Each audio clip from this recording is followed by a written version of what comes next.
What's up, idols? It's Cece Lesson 3. Welcome back to my channel. Thank you so much for clicking on this video. So for today's video, it's going to be a little bit on the shorter side. She said, "Hey Cece, call me Pocahontas. She was our queen before we had Tiana, the closest thing anyway. I met my boyfriend while I was studying in Korea for a year. It's funny because we hated each other at first. In the end, he flew to the States with me to meet my family on summer break, and this is how it went. Before we dive in, please help engage with the video. Leave a like, leave a comment that says for the watch, for the engagement, for the algo, for the tea. Also consider joining my Patreon because I just uploaded another video there, and that adds like 4 total since I launched on my birthday. But because there was no rubber, he came fast this and he made a mess all over my bed. I was pissed. I almost laughed because it wasn't even a minute. I'm not exaggerating. He wasn't generous with warming me up first, no foreplay, nothing. He went right in and couldn't handle it. He was so loud and jittery, I worried he was having a stroke or a heart attack. Basically, some of the really saucy videos here will be on my Patreon, uncensored. Also, we have a ton of story times that I can't put on YouTube because it'll get that big old yellow money sign, aka demonetization. And now those stories finally have a home. Anyway, right into this one. So this story stars Pocahontas, and she knew that she wanted to go to Korea, but she did not want to make the commitment of being a teacher. Understandable. She was able to talk her parents into letting her study abroad in Korea for a year because she's like, look, this is how we grow. I need to cut the umbilical cord, go out, spread my wings. And her dad liked that idea of her going abroad, being independent, and not having her right in the backyard. It's a good way to build character. So she actually went to Danyang. And that's crazy because in 2019, it was like November 2019, I actually went there and interviewed 2 girls who were foreigners about what is it like to be a student in Korea when you're a foreigner. Also, Bae from Monster X went there. Oh, I miss him. So she went to Korea all by herself, and it's not like, you know, I've talked about, oh, it's so easy to make friends. She's actually a loner and she prefers it that way. She likes to go out and eat alone. She likes to travel alone, take solo trips. She is her own best company, and I love that mentality. I'm jealous. Unfortunately, because she was like this, a lot of people thought she was a bit standoffish and cold and snobby. Enter boy 1. We'll call boy 1 Dong-bae. Dong-bae. You can connect the dots here, right? It's a good name. They had class together, and one day they had to sit together and work on an in-class project. It wasn't anything that was going to require them to like meet after class or meet in the library after this day. It was just an in-class short little quick assignment. And she didn't say much. And she says she'll be the first to admit that her silence can be read by some people as rude. For example, she actually said this to Dong-bae. He asked her why she was working alone. It wasn't like working with him. And she said, "Why wouldn't I do this alone? It's easier that way." Okay. By the way, this group little assignment, it wasn't just Pocahontas and Dong-bae. There was a third person, another girl. This third girl was a mutual friend. And I use the term friend very loosely because Pocahontas doesn't really consider anybody in Korea her friend. Like, she's a loner. But she spoke really good English and really good Korean, and she was like always paired with her to help her work with other students. So we'll call this girl Na Young. Nah, she young. Now, Na Young was a girl who's like super upbeat, very interested in meeting foreigners, and like that bubbly girl that everybody needs in their life. So basically, no matter what Pocahontas would say or do, Na Young wasn't offended. She didn't mind, apparently. And she was kind of like the middle person in this awkward triangle where Dong-bae thinks that Pocahontas is an absolute bitch and Pocahontas doesn't care what he thinks. So basically, when this class assignment finished, this is a part of the story that was told to Pocahontas by Dong-bae later in life, like when they started to actually talk to each other. After they finished, Pocahontas kind of rushed right off because she got better things to do. And Dong-bae was annoyed that she just ran off like that, and he was trashing her to Na Young. But Na Young defended her. He said she was irritating, she was really cold and mean, and he theorized that she was that way because she was so pretty. And then he went on this rant about why are pretty girls so boring? Why are pretty girls so mean? They rely on their looks too much. But then Na Young was like, no, she's just shy. She's in a foreign country. Like, cut her some slack. And she defended her. But she did keep it in her mind that, he thinks she's really pretty. This could be fun and messy. So basically, sometime later, Pocahontas was hanging out with Na Young. And Na Young brought up the fact that Dong-bae said that she was cute. And Pocahontas is like, what? Like, she didn't believe that. But she said, yeah, you know, that day when you left off after our assignment in kind of a hurry, he thought you were being like rude and mean and snobbish because you were pretty, and that's what pretty girls do. And she was shocked because she never thought of him that way because, like, why would she? She never did. But, you know, he was kind of nice to look at, you know what I'm saying? Why am I making this face?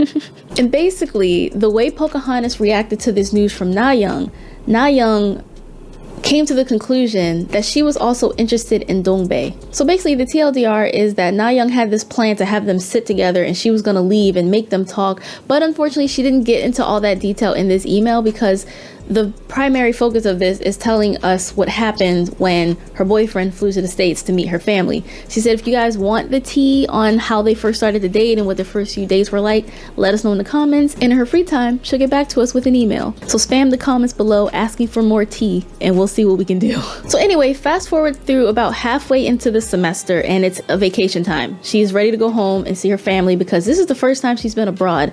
This is the first time she hasn't seen her family for months. She is also dating Dongbei at this time. She's saying how she can't wait to go home and she misses the States and she misses the less humid weather. And out of nowhere, Dongbei says, maybe I should go. What you say? He said he always wanted to visit the States and he wants to see where she comes from.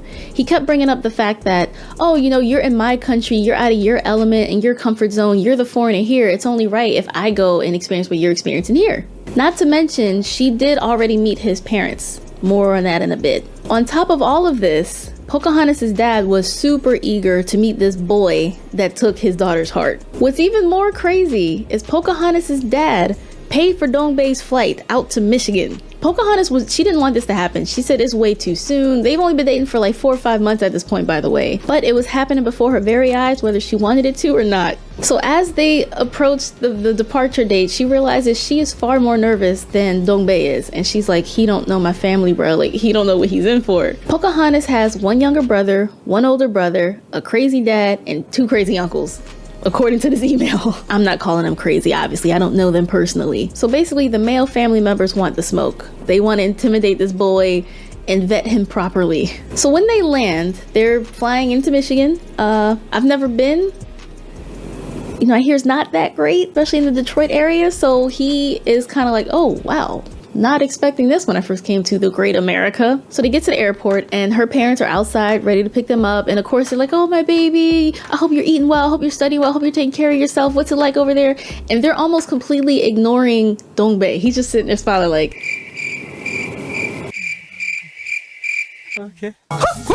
So apparently Pocahontas' dad had this plan initially to just give him the silent treatment, make him think that he is overthinking and overjudging this boy harshly, scare him that way. The mom, of course, she's really nice and she's asking him normal questions like, what do you study?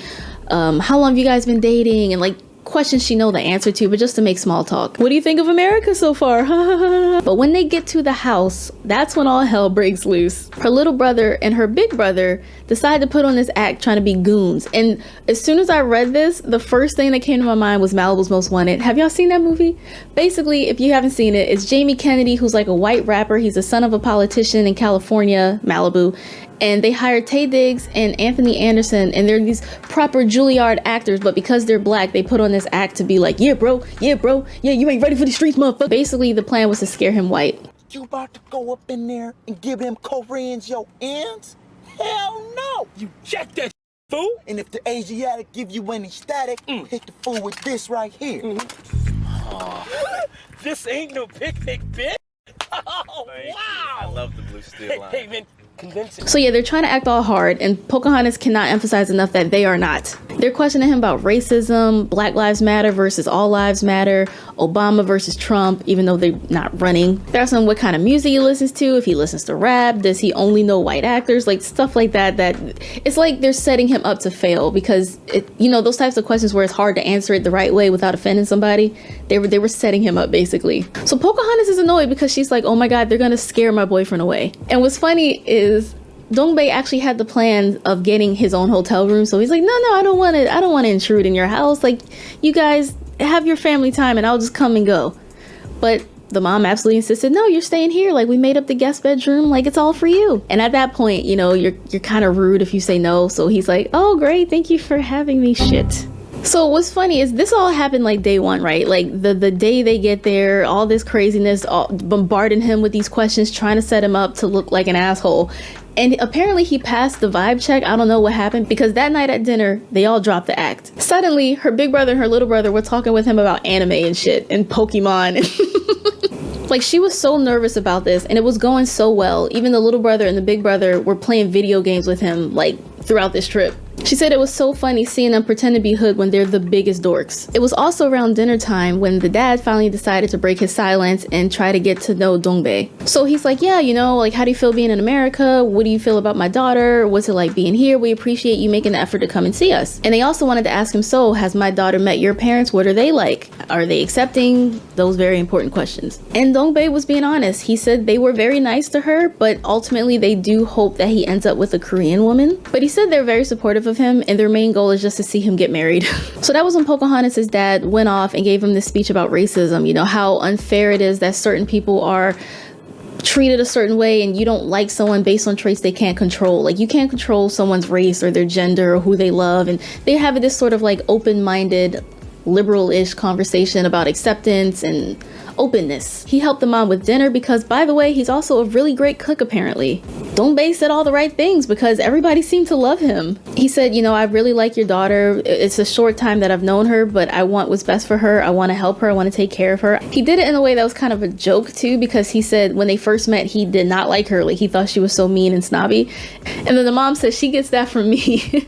And basically her dad was like, yeah, so when my daughter goes back to Korea, like, make sure you look out for my baby girl. Make sure you protect her, watch over her. I'm watching you. And overall, this dinner went well. So he ended up going back to the States with them for a week. They like him, they support him, and this relationship was going really well, but unfortunately. She did say as of sending this email, they decided to take a little bit of a break because part of the relationship became long distance. She said they still talk all the time and they make plans to date again and get back together again. She's trying to get back over there. He's talking about going to the States. Like, they're working this out, but they didn't want any pressures of like a relationship label, but they still love each other and they still talk and communicate with each other. So yeah, I just wanted to share this cute little story about what happens when you bring Bae home to meet the fam. It's interesting because I'm in Hong Kong. Bae's from Hong Kong. I've been here since like early March. I still haven't met his family. I'm not in a rush to. It's nothing like that. I overthink everything, right? It's just what I do. So I kind of feel like if I were to leave Hong Kong without seeing them, that would reflect poorly on me and make me seem like a snob and kind of like a meanie, or like, oh, I don't want to meet them. So I don't know what to do. We have not met yet, but she watches my YouTube videos. She got me that hat when she went to Japan. I wore it. She's super nice, and I want to meet her one of these days, but I can't decide when would be a good time. It's kind of awkward to say that in a video knowing that she might watch it. Anyway, if you enjoyed this story time, please binge the videos that are about to pop up on my playlist. We have so many on this channel at this point. Thank you so much for watching. If you did, remember to like, comment, share, and subscribe, and I will see you guys next time. Annyeong!